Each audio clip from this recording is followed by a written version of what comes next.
তার প্রধানতম উদ্দেশ্য হচ্ছে আমরা যে নীতি অনুসরণ করি, শিষ্টের পালন, দুষ্টের দমন, পানিশমেন্ট এন্ড রিওয়ার্ড, আমরা এই নীতিতে বিশ্বাস করি। এবং বাংলাদেশ পুলিশ কতটা জনবান্ধব হয়েছে এবং কতটা তারা মানুষের প্রত্যাশা অনুযায়ী পরিশ্রম করে যাচ্ছে এবং অবিরাম চেষ্টা চালিয়ে যাচ্ছে, কতটা তাদের সফলতা, এগুলোর স্বীকৃতি দেওয়া দরকার। তার মধ্য দিয়ে তারা উৎসাহিত হবে, অনুপ্রাণিত হবে এবং ন্যায় নিষ্ঠার সাথে, আন্তরিকতার সাথে আরো বেশি কর্তব্য পরায়ণ হবে। আমি জানি না এরকম কোনো অনুষ্ঠান অতীতে স্বরাষ্ট্র মন্ত্রণালয়ের কনফারেন্স রুমে হয়েছে কিনা। হয়তো আমরা পুলিশ পদক, পুলিশের ব্যাচ প্রদান এগুলো আমরা করে থাকি রাজারবাগ পুলিশ লাইনে বার্ষিক অনুষ্ঠানে অথবা পুলিশ হেডকোয়ার্টার, কিন্তু আমরা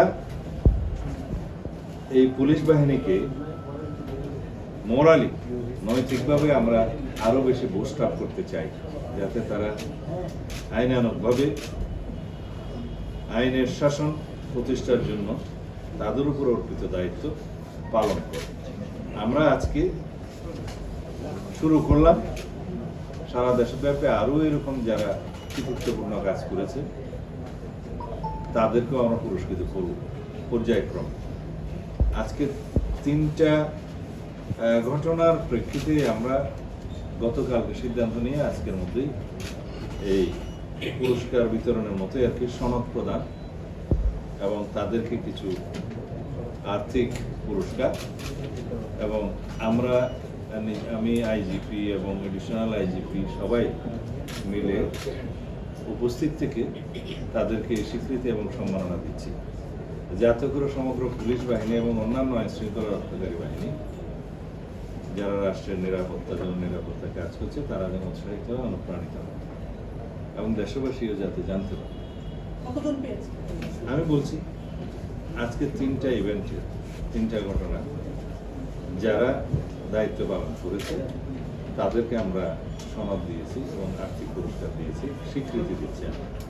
একটা হচ্ছে রামিসা ধর্ষণ এবং হত্যাকাণ্ডের এই ঘটনায় যারা অত্যন্ত সংক্ষিপ্ত সময়ে দ্রুততার সাথে আসামিকে গ্রেফতার করতে সক্ষম হয়েছে এবং স্বীকারোক্তিমূলক জবানবন্দির ব্যবস্থা করেছে, তদন্ত কার্যক্রম পরিচালনা করেছে, ডিএনএ টেস্ট সহ, পোস্টমর্টম রিপোর্ট সহ সাক্ষীদেরকে আদালতে নিয়ে সংক্ষিপ্ত সময়ে সমস্ত বিচার কার্য পরিচালনায় সহযোগিতা করেছে এবং যার প্রেক্ষিতে মাননীয় আদালত বিচার শেষে সংক্ষিপ্ত সময়ে রায় ঘোষণা করতে সক্ষম হয়েছে। সেই একটা ঘটনা। দ্বিতীয় হচ্ছে নৌ পুলিশ যারা দৌলতদিয়া ফেরিঘাটে অত্যন্ত আন্তরিকতার সাথে কাজ করে অন্তত 50 জন যাত্রীর জীবন রক্ষায় তারা ভূমিকা পালন করেছে। তারা বাধ্য করেছে সমস্ত শেষ যাত্রীটিকেও বাস থেকে নেমে যেতে। তারপরে আপনারা ভিডিওতে দেখছেন কিভাবে এই বাসটা ফেরির ব্যারিয়ার ভেঙে নদীতে পড়ে গেছে। তো তারা ওই অন দি স্পটেই প্রশাসন, পুলিশ এবং জনগণ সবাই মিডিয়ার সামনে কথা বলেছে যে পুলিশের ভূমিকাটা কী ছিল, তাদের কারণে যাত্রীদের প্রাণ রক্ষা পেয়েছে। আল্লাহ রাব্বুল আলামিন তাদেরকে তাদের উসিলায় তাদের প্রাণ রক্ষা পেয়েছে। তাদেরকে স্বীকৃতি দেওয়া দরকার। আমরা আগে তাদেরকে নির্দেশনা দিয়েছিলাম কোরবানির ঈদের আগে, ঈদুল আজহার আগে, আপনারা এখানেই আমরা সংবাদ সম্মেলন বলি যে ঈদুল আজহার নিরাপদ যাত্রা এবং ফিরে আসা সড়কে, নৌপথে এবং অন্যান্য যানবাহন, যেহেতু আইনশৃঙ্খলা রক্ষা বাহিনীর একটা ভূমিকা আছে যাতে দুর্ঘটনা কম হয় এবং যাত্রীদের সচেতনতা যাতে বৃদ্ধি পায়।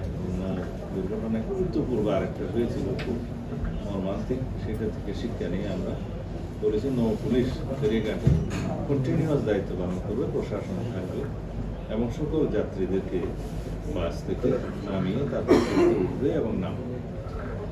এটা তারা বাস্তবায়ন করেছে। ঈদুল আজহা শেষ হয়েছে, সবাই ফিরে এসছে, কিন্তু এই দুর্ঘটনা যখন হয়েছে তখন ঈদুল আজহার যাত্রী ছিল বলে আমার মনে হয় না। এই স্বাভাবিক সময়েও তারা এই কঠিন দায়িত্বটা পালন করে যাচ্ছে, এটা অবশ্যই প্রয়োজন। সেই জন্য তাদেরকে আমরা স্বীকৃতি দিচ্ছি। এখানে 3 জন, রামিসা দর্শন ও হত্যাকাণ্ডের ঘটনায় 9 জন, আরেকটা ঘটনা আপনারা জানেন যে মুন্সিগঞ্জে একজন অজ্ঞাতনামা কিশোরীর লাশ নদী থেকে উদ্ধার করা হয়েছিল। সে গ্যাং রেপের শিকার হয়েছিল এবং তাকে পরে হত্যা করে নদীতে ফেলে দেওয়া হয়েছিল, কোনো ক্লু ছিল না। অত্যন্ত দ্রুততার সাথে একদিনের মধ্যে তার মরদেহ উদ্ধার করার পরে ওই ঘটনায় যারাই জড়িত ছিল আধুনিক প্রযুক্তি ব্যবহার করে তাদেরকে চিহ্নিত করে গ্রেফতার করা হয়েছে এবং তারা 164 স্বীকারোক্তিমূলক জবানবন্দি দিয়েছে। 4 জন। এই ঘটনায় যারা কর্তব্য পালন করেছে অত্যন্ত আন্তরিকতার সাথে, তাদের মধ্যে 3 জন তদন্তকারী কর্মকর্তা এবং তাদের সহায়তাকারী 2 জন। এই 3 জনকে আমরা পুরস্কৃত করছি, সর্বমোট 15 জন। এই জাতীয় আরও ঘটনা আছে যেগুলো আমরা পর্যায়ক্রমে পুলিশ বাহিনীর মোরাল বুস্ট আবার জন্য, নৈতিকভাবে তারা যাতে আরও স্ট্রং হয় এবং দায়িত্ব পালনে তারা উৎসাহিত হয়, অনুপ্রাণিত হয় এবং জাতীয়ভাবে স্বীকৃতিপ্রাপ্ত হয়, সেভাবে আমরা ব্যবস্থা নেব।